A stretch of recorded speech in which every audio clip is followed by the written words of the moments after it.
Hey everyone, there's one tool that every spiritual aspirant needs. Every seeker, no matter what tradition, no matter what path they're following, no matter what teachings they're following, there's one tool that every seeker needs. And it's probably not what you think it is. I'm giving you a minute to have a think. And while you do that, I'd like to invite you and welcome you to Blaze, a place where we look at and explore the teachings, traditions, tools, techniques, and ways of being across all of the traditions so that you can embrace your woo and share it in the world in the ways that are perfect for you.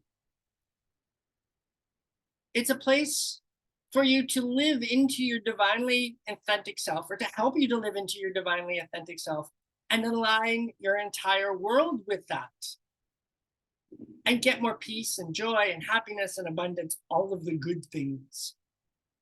I'm just reminded that one of the images of the divine that a lot of people are familiar with, his name is Lord Ganesha or Ganapati. He's the elephant-headed god from the Hindu tradition. And usually he has a plate of sweets with him. And that plate of sweets is a metaphor for the rewards that come from our spiritual practices. And so it's just another beautiful way of saying that there's really good stuff that can happen when you connect more deeply with the truth of your being. And so in a future episode, I'm feeling like I'm going to talk more about Ganesha and explain the different parts and metaphors that are involved in that image. Today, however, I do want to talk about that one tool that all spiritual seekers need, no matter what tradition they're in. And if you've had some thoughts or some guesses, I'd love to hear what those are. So put them in the comments below. I'm Surya Krishna, your host of Blaze. And I like to think of myself as a pilot and a steward and a cheerleader for your spiritual path. I've studied the traditions and various traditions, I think all of them, or at least all the ones that I know about, for over 15 years now. And I've been helping people to transform and change their lives for over 30 years. The last 15 have been helping people to do it in a way using a spiritual path or their spiritual beliefs and energy work. I'm an Ignite Your Spirit therapist. I'm a massage therapist. I'm a spiritual teacher, and I'm also a surfer.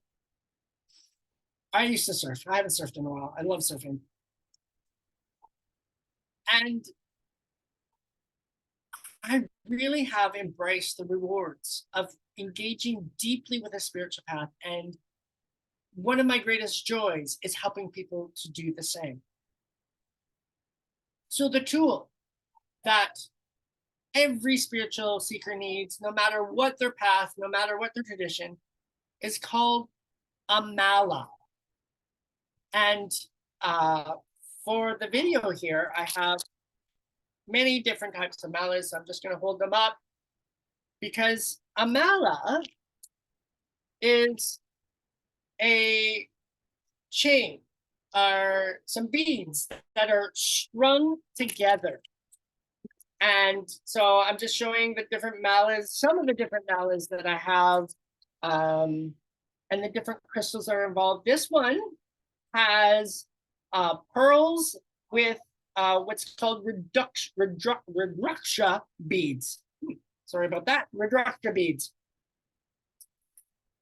So they can be made of many different things. I even have one that's made out of sandalwood or rosewood, but I didn't bring it here right now. And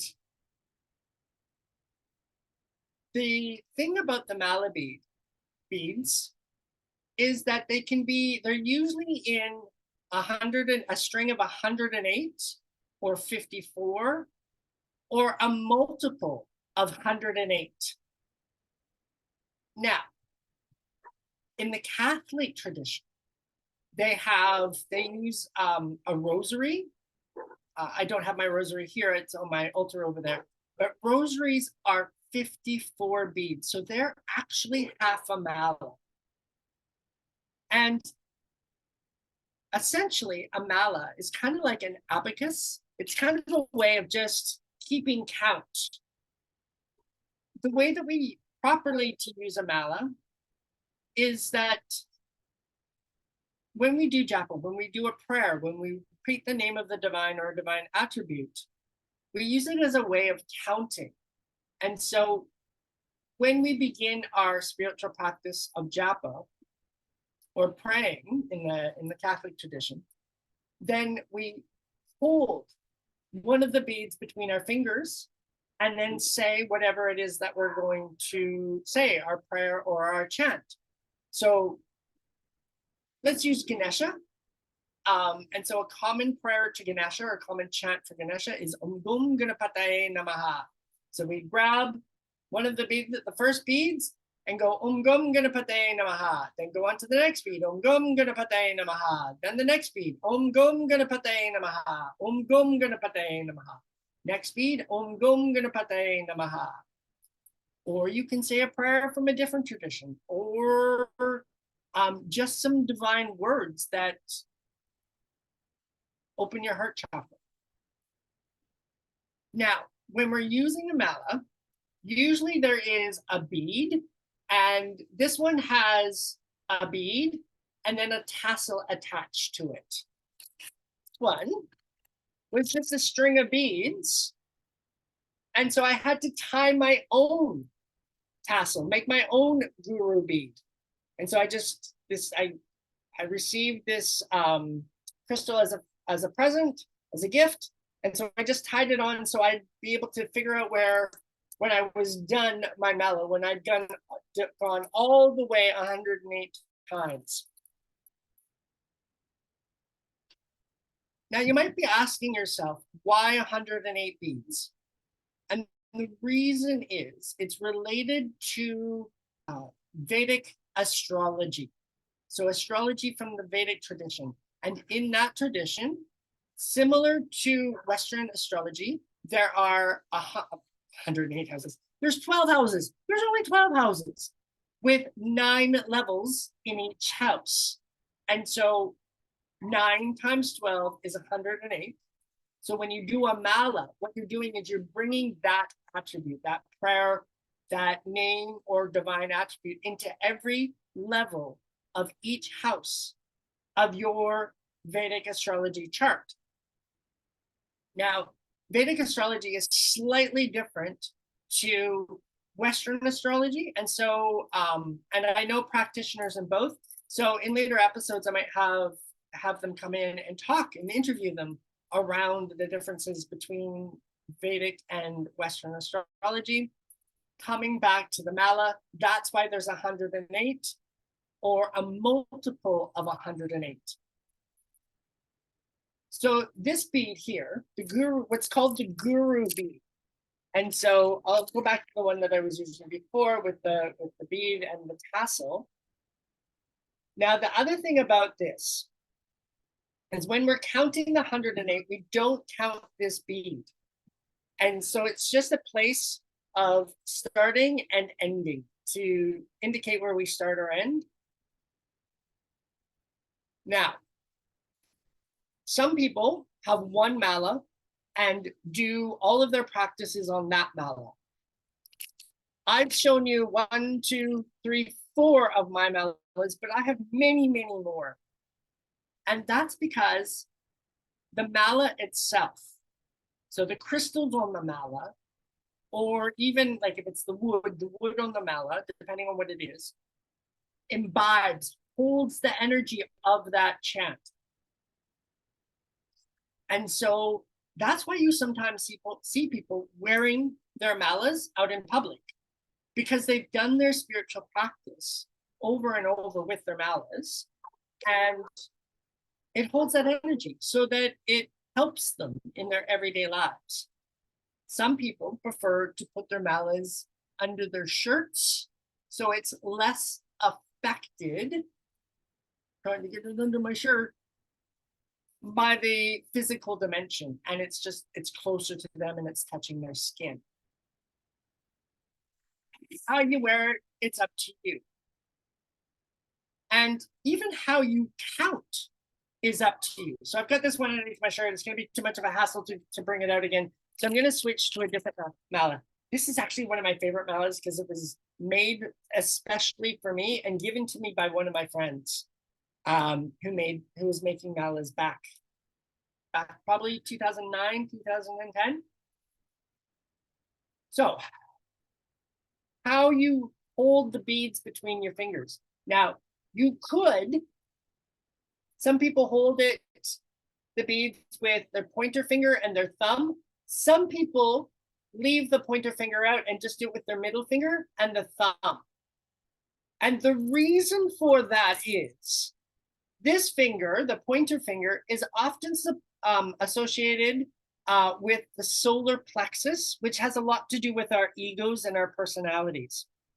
And so what these people prefer to do is when you count like this with the middle finger and the thumb, then you take the ego out. You're kind of not involving the ego in your spiritual practice. I like to involve my ego to continue to refine it. And it's divine too.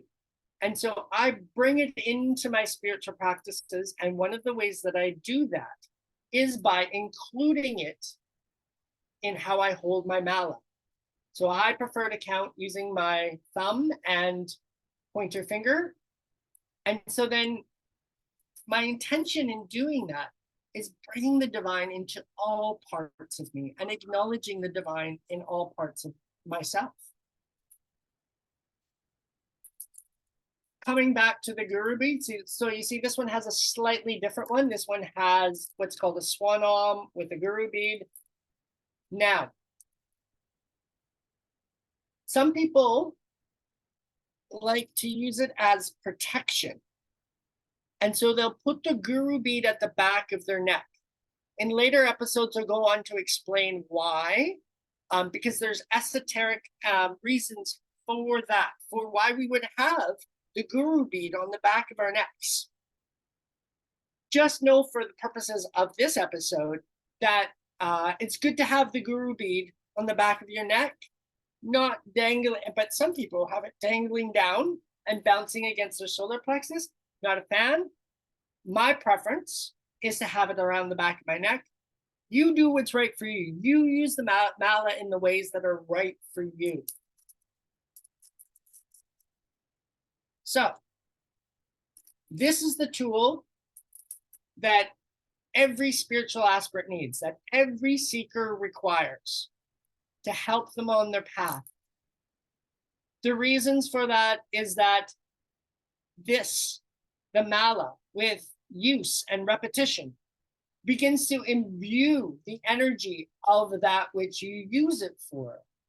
And so if you use it regularly, even if you don't, still begins to happen.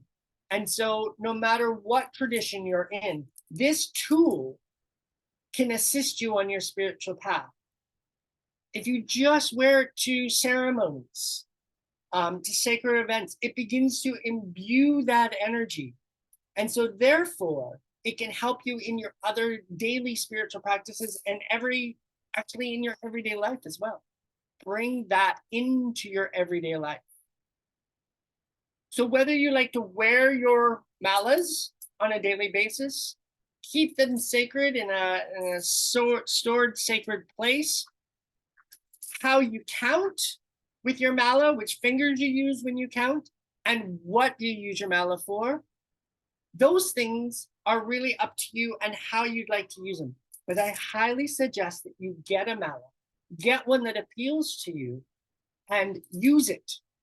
so that it can assist you on your daily, every day. Use it on the daily. So that's a mala. I'd love to hear how you use your mala if you have one. And if you have any questions, please put them in the comments below. It's a very powerful and useful tool, one that every person on their spiritual path needs, who's on a spiritual path needs.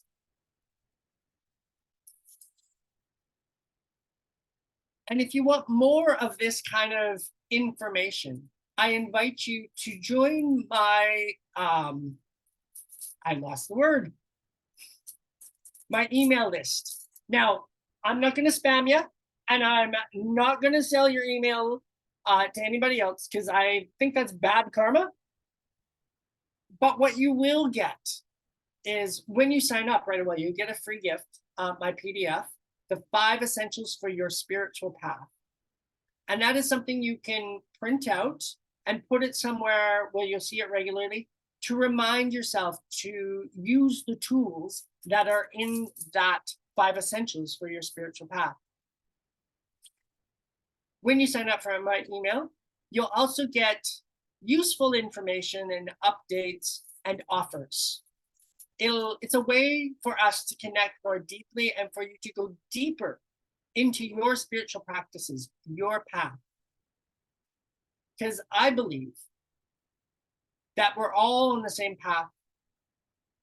Nah, not all on the same path. We're all heading up the same mountain to the same destination. That the divine is in each and every one of us. And as Ram Dass says, we're all just walking each other home. And we need each other's help. So I'm here to offer support and help and a little bit of fun along the way. So sign up for the email list and you'll get more of that, as well as the 5 essentials for your spiritual path. And remember, the divine is already within you. We're awakening it with each other's help. And you don't got to do it alone. Thanks for coming, and I'll see you next time.